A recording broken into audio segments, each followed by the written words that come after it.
सत्संग में क्यों आना चाहिए, सत्संग में क्या मिलता है, क्यों जरूरी है सत्संग। इंसान अपने अपने काम धंधे में मस्त है, दिन रात दुनियावी काम धंधों में मस्त रहने की वजह से आज के घोर कलयुग में इंसान का इंसानियत से भी विश्वास उठता जा रहा है। दूसरे शब्दों में इंसानियत खत्म होती जा रही, मानवता खत्म हो रही। कारण काम धंधों में बिजी रहने की वजह से दिमाग पे लोड बढ़ता है, बहुत असर आता है, दिमाग माइंड डिस्टर्ब हो जाता है, टेंशन हो जाती है, परेशानियां आ जाती हैं।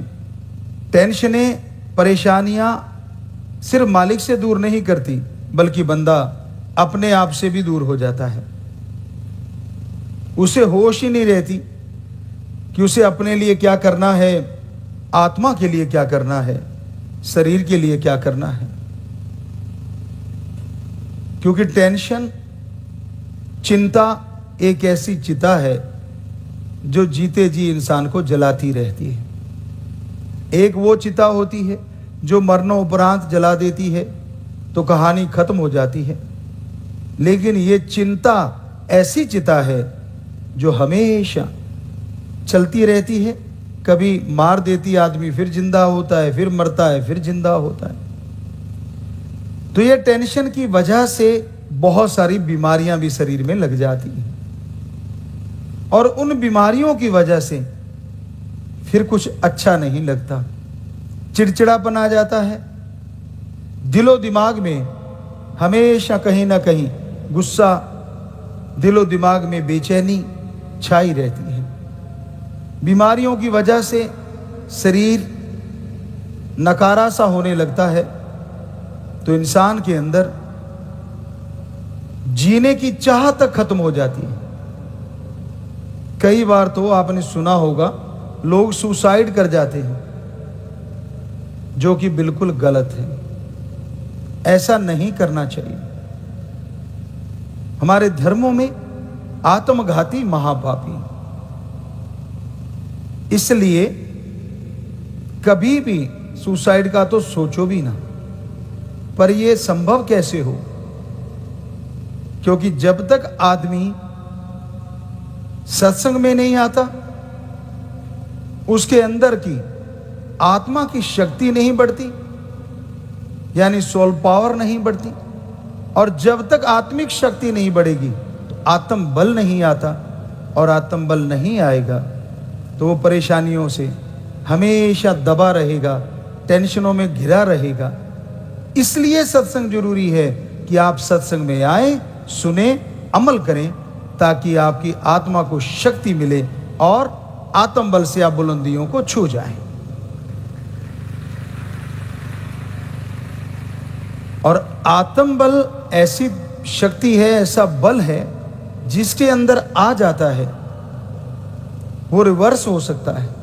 यानी जिन गम, चिंता, टेंशनों की वजह से शरीर का नुकसान हुआ, काम धंधे में नुकसान हुआ, सुमरन करने से, सेवा करने से, आत्मिक शक्तियां जागृत होने से, आत्म बल आने से वो इंसान फिर से शरीर को तंदुरुस्त कर लेता है और काम धंधे में, तरक्कियों में बुलंदी छू जाता है।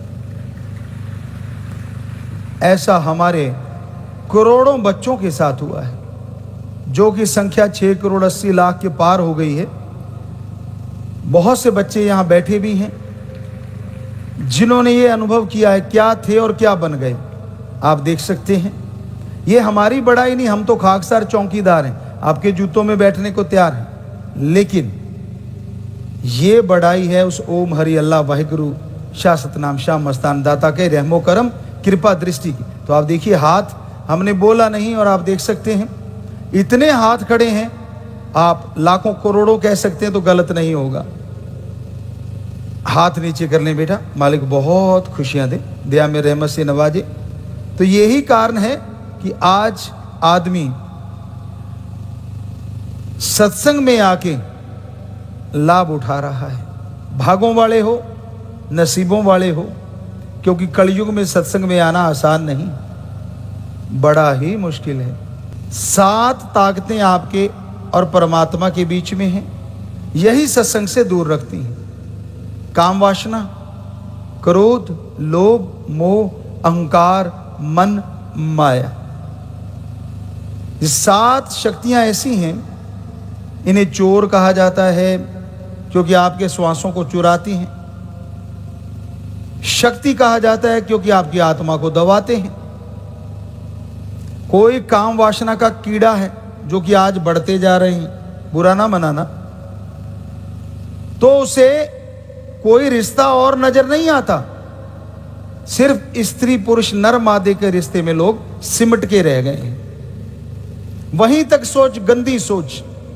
और आदमी की जैसी खुद की सोच होती है, सामने वाले को उसी तराजू से तोलेगा।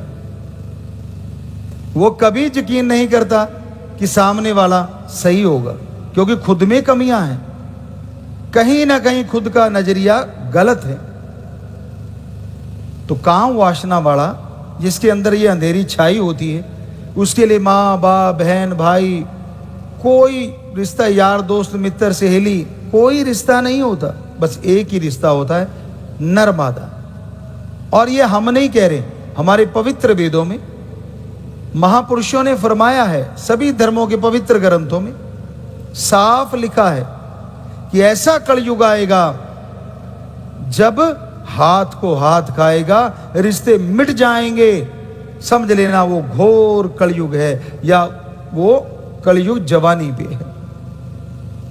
तो आज जब रूहानियत की नजरिए से देखते हैं, शास्त्र नाम शाह मस्तान जी दाता रहबर हमें दिखाते हैं, तो नजर आता है कि वाकई वो समय कब का आ चुका है। कोई यकीन नहीं करता किसी पे, और करना भी नहीं चाहिए बहुत सारी चीजों में। पर क्या यकीन के बिना आपका बेड़ा पार हो जाएगा? नहीं, हर बात पे यकीन करना पड़ता है। इलाज करवाओ डॉक्टर पे, बस पे बैठे ड्राइवर पे, किसान को दुकान पे यहां से बीज मिलता है, खाने पे, तो यकीन तो करना ही पड़ता है। लेकिन इन चीजों पे यकीन ना करें। काम वासना, इसका कीड़ा ना बने। साईं श्रावण शाह जी महाराज ने, शाह मस्ताना जी दाता रहबर ने एक वचन फरमाया था, आज वही कहलवा रहे हैं, वही हम तो खाक। क्या कहा था? पशु भी तब मिलता है, आपस में मिलते हैं जब उन्होंने बच्चा लेना होता है। और मनुष्य, आपको सोचना चाहिए, आप तो परम पिता परमात्मा की सर्वश्रेष्ठ कृति हो।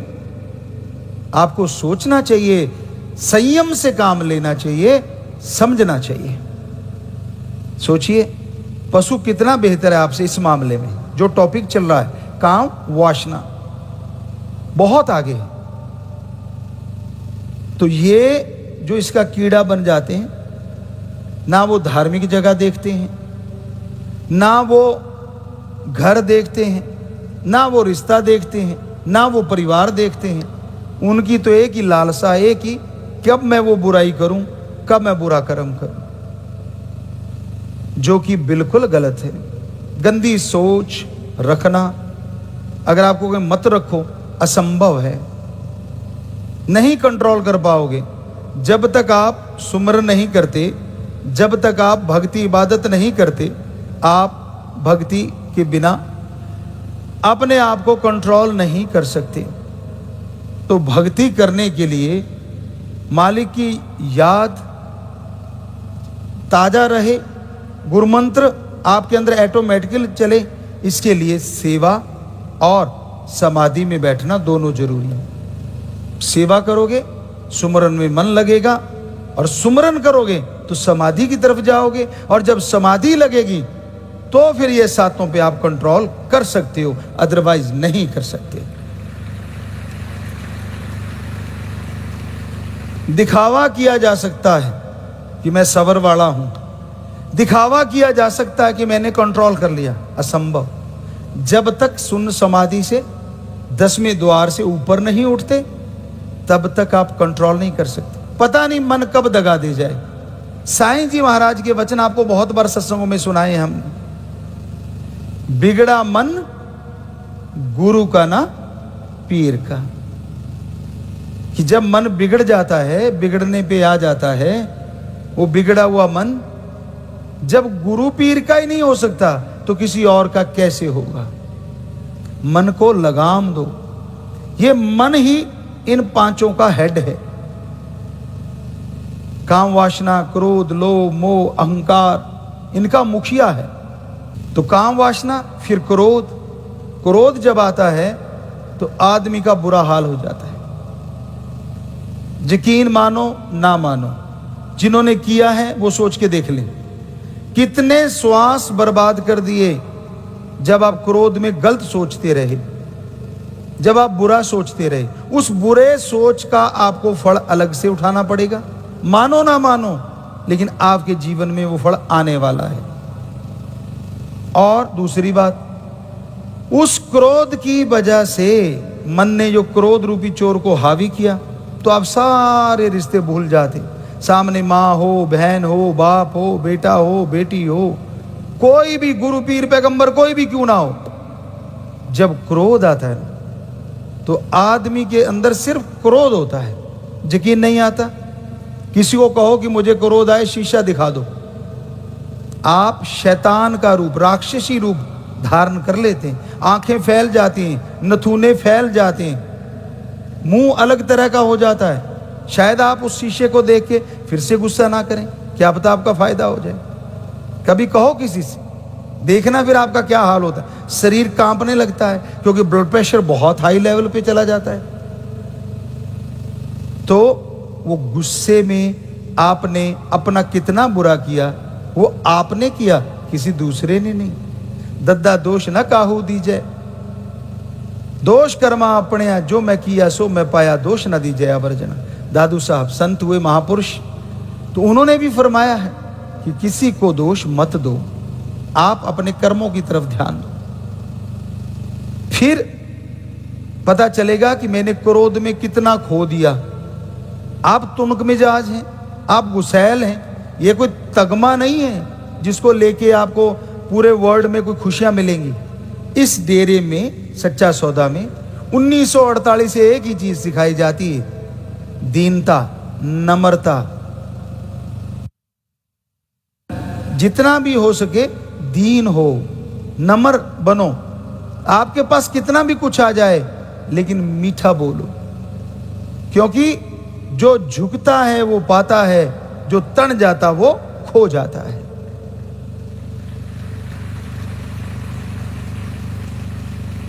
आपने फलों वाले पेड़ देखे होंगे, कहीं ना कहीं जरूर देखे होंगे।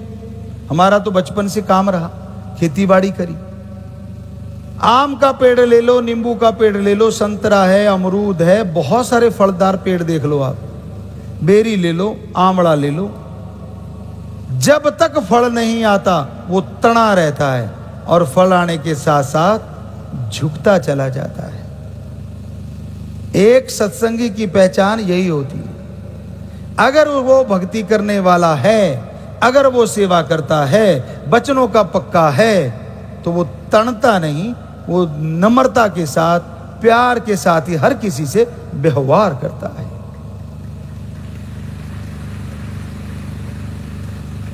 बेपरवाही का एक भजन याद आ गया, या वो शब्द बोला करते थे, प्रेमी प्रेमी सारे कहंदे। चलो अगली बात ना ही कहें तो शायद ठीक रहेगी। तो प्रेमी प्रेमी सारे कहंदे, तो इसी से आप समझ गए सारे हंस पड़े, आपको बताइए, क्योंकि गप्पी वाली बात अपन ना ही कहें, बोल के कह देते हैं। चलो तुकबंदी में थोड़ा सा बड़ा काम है। आज आदमी एक दूसरे से बात करते करते कब यू टर्न कर जाए कुछ मालूम नहीं, और कब क्रोध आ जाए कुछ पता नहीं। हम तो भाई हाथ जोड़ जोड़ के प्रार्थना करते हैं कि हमारे शब्दों को अपने दिलो दिमाग में बसाओ तो सही, पर लगाना मत, पूरा मत मान लेना। क्या पता किसके अंदर कौन सा पारा चढ़ जाए कि मुझे कह रहे हैं गुरुजी, जबकि हम काम वासना और क्रोध की व्याख्या कर रहे हैं। तो हमारा किसी का भी दिल दुखाने का कोई इरादा, ना कोई मंशा थी, ना है और ना कभी रहेगी। अब क्या करें? संत पीर फकीर का काम समझाना होता है, तो समझाना तो पड़ेगा ना। काम वासना क्रोध, फिर आता है लोभ।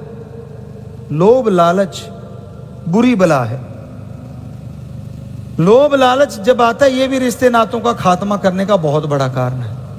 हमने देखा सुना, आपने भी पढ़ा सुना होगा कि कई बच्चे थोड़े से नशे के लिए अपने मां बाप को मार देते हैं। कई बच्चे थोड़े से नशे के लिए अपने मां बाप को झूठ बोलते हैं। कई बच्चे पता नहीं किस वजह से अपने मां बाप का खात्मा करने पे उतारू हो जाते हैं। किसकी वजह से? लोभ लालच। आप अपने गिरेबान में जरूर देखिएगा, बुरा ना मानना। जो भी साथ संगत आज सत्संग सुन रही है, जरूर सुनना और देखना। आप कैलकुलेट करो कि मेरे अंदर काम वासना है कि नहीं है। आप पति पत्नी हैं, रिश्ते में रहते हैं, बाहर नहीं जाते, वो काम वासना नहीं होता। वो एक कर्तव्य है, वो एक आपका फर्ज है। रिश्तों को निभाना भी तो कर्तव्य है। फिर क्रोध। आप देखो, क्या आपने इसको जीत लिया? आप अपने अंदर सोचो, बाहर किसी को मत बताओ।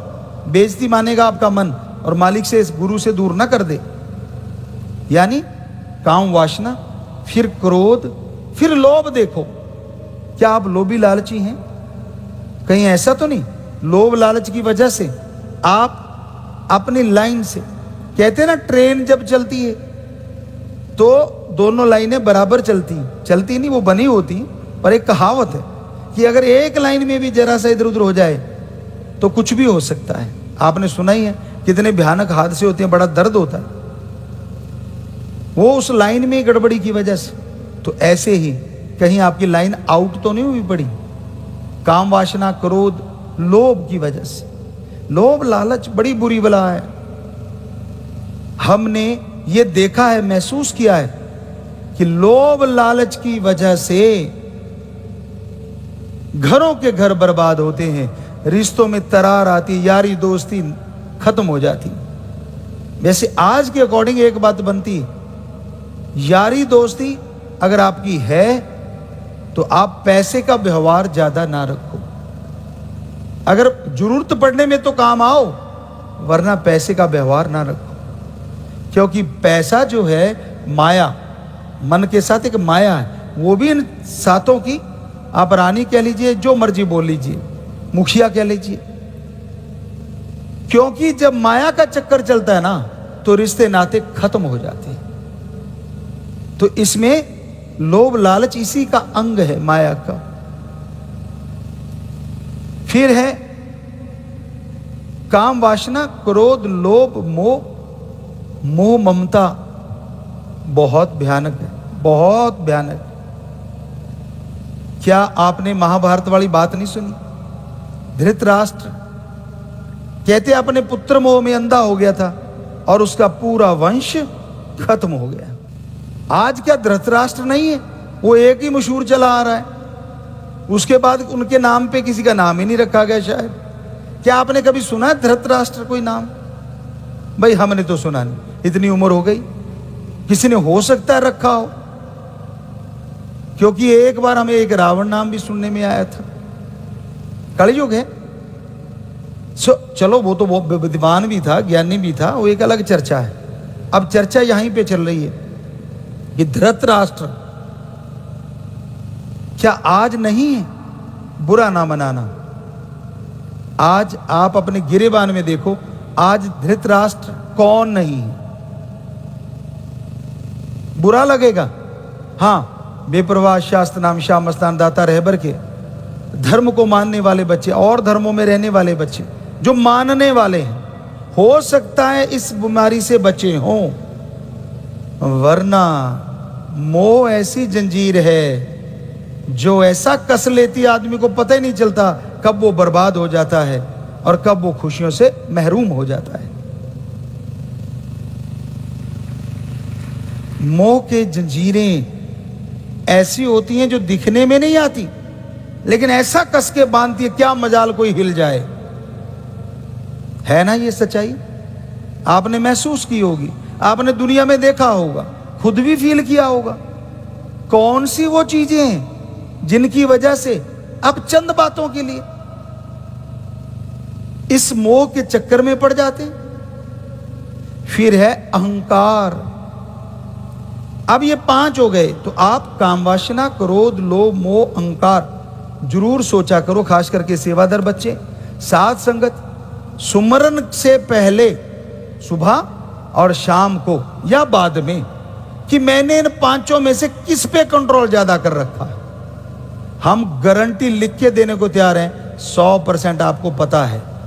और जब आप वो महसूस करोगे, जब आप वो देखोगे, तो कोशिश करो जो आपके अंदर ज्यादा चोर जोर लगा रहा है, आपके श्वासों को लूट रहा है, सुमरण करके प्रार्थना करो कि हे मेरे सतगुरु, हे मेरे राम, हे मेरे अल्लाह वाहिगुरु गॉड, मुझे हिम्मत दे, ताकत दे, मैं चोर को हरा के छोड़ूंगा।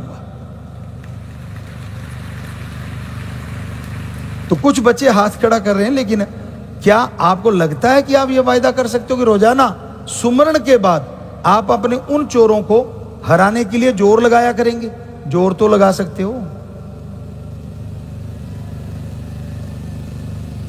आगे वो आप जीतोगे कब वो तो टाइम है, लेकिन जोर लगाने से आप में परिवर्तन आएगा, ये हम यकीन के साथ कहते हैं। और परम पिता परमात्मा को हाजिर नाजिर मानते हुए शास्त्र नाम शाह मस्तान जी दाता से प्रार्थना करते हुए आपको आशीर्वाद देते हैं कि आप इन चोरों पे जीत हासिल करें। काफी हद तक आशीर्वाद, नारा लगा लें, आशीर्वाद। संत दुआएं देते हैं, तो ये एक दुआ है हमारी तरफ से, एक आपके लिए आशीर्वाद है। आपने अगर हाथ खड़े कर लिए तो इधर से भी आशीर्वाद है। अब आपने और परमात्मा ने देखना है, क्योंकि परमात्मा तो देखता ही है। आपने देखना आप सुमरण कितना करते हो, आपने देखना है आप अपने गुरु पीर पैगंबर पे दृढ़ यकीन कितना रखते हो, यह भी जरूरी है। गुरु को मानते हैं, गुरु की नहीं मानते, यह गड़बड़ है। गुरु को मानना भी जरूरी है, गुरु की मानना भी जरूरी है। तो हम तो आपसे हाथ जोड़ के कह रहे हैं हर बात कि भाई आप अपने, अब बताओ आप इन 5 पे कंट्रोल करोगे, हमें क्या मिलेगा? खुशी आपके घर में, अभी आशीर्वाद दे दिया, बरकतें आपके घर में, दया में रहमत आपके घरों में, पर हमें बहुत कुछ मिलेगा, क्योंकि जो भगवान की संतान है वो हमारी भी संतान है। हमारी संतान खुश तो हमें तो अपने आप खुशी आ जाती है। कई लोग पूछते हैं गुरुजी, बहुत सारी बातें भी उठाते हैं, सवालों में भी आता है, कई बच्चे भी कहते पिताजी आप चेहरे पे क्या लगाते हो? तो ये शास्त्र नाम शाह मस्तान जी की दया में रहमत और आपके इस प्यार की, आपकी इस खुशी की वजह से ही चमक आती, और हम कुछ लगाते लगुते नहीं। ठीक है, ड्राइनेस कभी आ गया, हवा की वजह से कोई क्रीम हल्का फुल्का लगा लिया, वो अलग बात, पर ऐसा नहीं कि स्पेशली मेकअप करा और फिर आपके पास सत्संग में आए, फिर तो गड़बड़ हो जाएगी, क्योंकि हमें तो पसीना ही बहुत आता है। गर्मी होती है, गर्मी झेलना आदत बनी हुई है, और पसीना आता पलेर है, आपको पहले ही पता है, हर समय पता है। ये 5 चोरों पे कंट्रोल करो, साथ में मन माया, क्योंकि जब आप सुमरण के बाद बैठोगे ना, ये 2 के बारे में भी सोचना है, क्या मेरा मन मेरे से क्या करवाता है? गुरु के वचनों को क्या मानने देता है? क्या माया की वजह से मैं गुरु के वचनों से दूर तो नहीं हो रहा? यकीन मानो उस समय 5 के साथ ये भी है, 7 की बात आपको करी शुरू से, तो ये भी आपके कंट्रोल में आना शुरू हो जाएंगे सुमरण के साथ साथ। पर 5-10 मिनट तो आपको देने पड़ेंगे ना, 10 मिनट तो जरूर दिया करो, कम से कम। हमने देखा है, यहां भी देखा, नाम चर्चा सत्संग में वो 10 मिनट होते, कई सारे तो बड़े प्यार से बैठे थे, और कई आंख खोल के देखते हुए नहीं क्या, फिर आंखें अच्छा हुए नहीं, कई कान में ऐसे करते कि बंगीदास बोल गया, प्रेमी सेवक कहते हैं उसे आज, कहीं बोल गया मुझे सुना ना हो। मतलब 10 मिनट में इतने बेचैन आत्माएं हो जाती हैं, आत्मा तो नहीं होती, आपका मन, कि यार ये 10 मिनट ज्यादा नहीं होगी, पहले 5 वाले बढ़िया थे। होता है ना, होता है, ये हम ही कह रहे हैं। तो वो सुमरण करना भी मुश्किल है, अब घर में बैठ के कौन देखता है? सुमरण किया और फिर झटका सुमरण, गर्दन नीचे, और घर वालों पे रोब, मैं घंटा सुमरण करके आया। अरे भाई, निंद्रा सुमरण किया है, झटका सुमरण किया है। प्रभु से तो जुड़ा ही 5-7 मिनट था, इसने में खोराटा सुमरण शुरू हो गया। तो राम का नाम ऐसे जपो जैसे आप कोई पार्टी करने जा रहे हो, ऐसे जपो जैसे आप शादी में जा रहे हो, यानी खुश दिल होके, ऐसे नहीं मजबूरी, ओहो जाप करना पड़ेगा, चलो यार ये साथ वाला बैठ के मैं भी बैठता हूं, लगा दिए रंग। कहते जिसके शोल्डर डाउन होते हैं वो कभी जीतता नहीं, यानी बॉडी लैंग्वेज आम प्लेयरों में चलती है, हमने कभी आपको बताई नहीं लेकिन चलती है।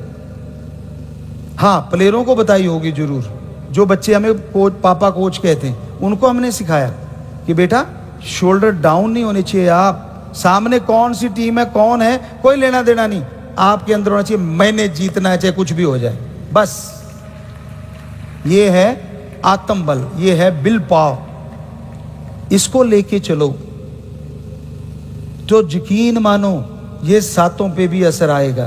तो सुमरण कम से कम 10 मिनट तो हर किसी के लिए जरूरी है। कई बार होता होगा शायद मन में, यार परम पिताजी ने पिताजी के अंदर प्रवेश कर लिया, अब पता नहीं सुमरण करती है कि नहीं। आपकी बेहतरी के लिए, बुरा ना मनाना, वर्ड तो बड़े बड़े मुंह में आ रहे हैं पर रोकने पड़ रहे हैं, क्योंकि आप सुमरण तो करते नहीं, तो आपकी जगह हमारे को फिर उस ध्यान में बैठना ही पड़ता है और चलता ही रहता है।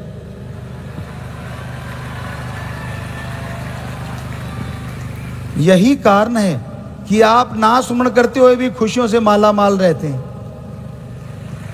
आपका शक निकाल दें, कई बार आपको शक पड़ता है, मैं तो यार सिमरण भी नहीं करता, मैंने ये तो मैंने कर लिया, पहले ना कर लिया तूने।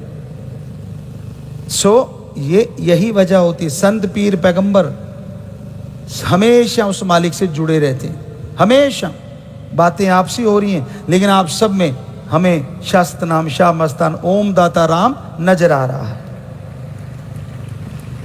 आप कह देते हो इधर आ रहा है, आपको इधर आ रहा है, तो हमें आप सब में आ रहा है, क्योंकि वो सब में ही है, इधर उधर हर जगह है, ऊपर नीचे, यानी 10 दिशाओं, 4 दिशाएं, 4 कोणे, ऊपर नीचे, कण कण में, जर्रे जर्रे में परमपिता परमात्मा मौजूद। जहां तक निगाह जाती है वो है, और यहां तक निगाह नहीं जाती वहां भी वो जरूर रहता है। आपकी निगाह क्या यहां से थोड़ी दूर चली जाएगी, 10 किलोमीटर दूर गांव में? नहीं जाती। ऊंची जगह से देखो तो जिनकी निगाह तेज है कुछ देख लेंगे, पर पूरा तो नहीं पता। तो इसका मतलब आपके हिसाब से आगे भगवान है नहीं, वो हर जगह है। ओम हरि अल्लाह वाहिगुरु हर जगह है। तो अपने मन को भी कंट्रोल किया जा सकता है। मन तब तो बुरा मनाए जब उसके साथ कुछ हुआ हो। आप कभी विचार किया करो, अनपढ़ हो पढ़े लिखे हो, हाथ जोड़ के विनती, कभी सुमरण करो और उसमें बैठ के देखो आपके साथ आपके गुरु ने, संत पीर पैगंबर ने कभी कोई बुरा व्यवहार किया? नहीं ना। दुनिया क्या क्या दुनिया कहती रहती है, अरे नदियां रुकती नहीं, नदियां तो बहती रहती है। क्या किसी के कहने से कोई नदी रुक जाएगी जी? बताओ, कोई बैठा गया रुक जा नदी, सवाल ही पैदा नहीं होता। ज्यादा अंदर जाएगा डूब जाएगा भाई। तो राम नाम की नदियां, ये जो बैठी है ना हमारे बच्चे, हम इनको बोल रहे हैं, कभी रुका नहीं करती, ये राम नाम के मार्ग पे चलते हैं। आपका गुरु आपके लिए बुरा क्या, जो गुरु को आपके गाली भी देता उसके लिए भी दुआएं करता है, आपकी तो बात छोड़ो। क्योंकि संतों का काम आशीर्वाद देना है, शराफ नहीं देते रूहानी सूफी संत। हाँ, ऐसा नहीं कि हमारे धर्मों में जिक्र नहीं आता, संतों का आता है जो शराब देते थे, पर वो अलग तरह की भक्ति होती है।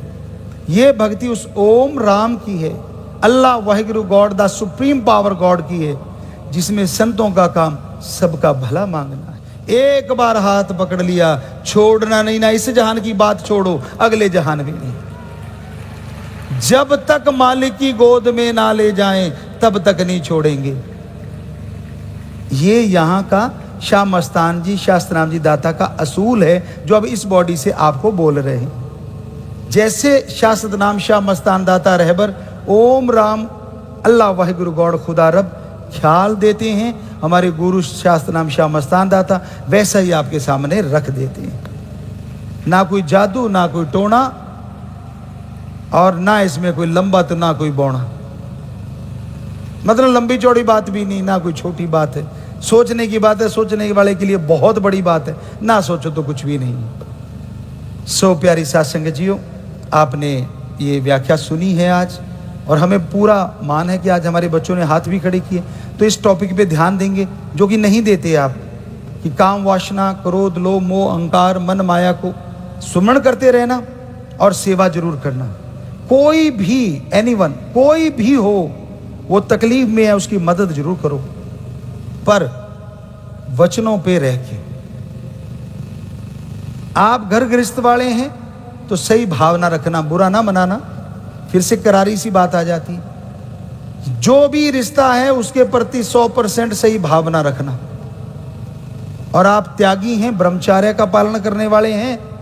जब आपने परिवार में सारे को त्याग दिया तो फिर नए नए बहन भाई ना बनाने चल पड़ना, क्योंकि आपके लिए वो घातक है। साफ है कि आपका मन ब्रह्मचर्य में नहीं लग रहा, आपका एम वही ट्रेन की लाइनें बिगड़ गई हैं, वरना जो आप छोड़ के आए हो वही फिर बना रहे हो, तो ये क्या मतलब। त्यागी तो त्यागी होता है, और गृहस्थी गृहस्थ के अकॉर्डिंग चले। दोनों को ही बेनथा खुशियां मिल सकती हैं। बात अमलों की है, बिन अमलों के आलमा इल्म निकम्मे सारे, कोई अमल कमा ले तू अगर जश लेने सतगुरु द्वारे। कि अगर तू दोनों जहान में सच्ची खुशियां लेना चाहता है, दया में रहमत से माला माल होना चाहता है, तो सुन और अमल किया कर। तो अमल करने में ही सारी खुशियां हासिल होती हैं भाई।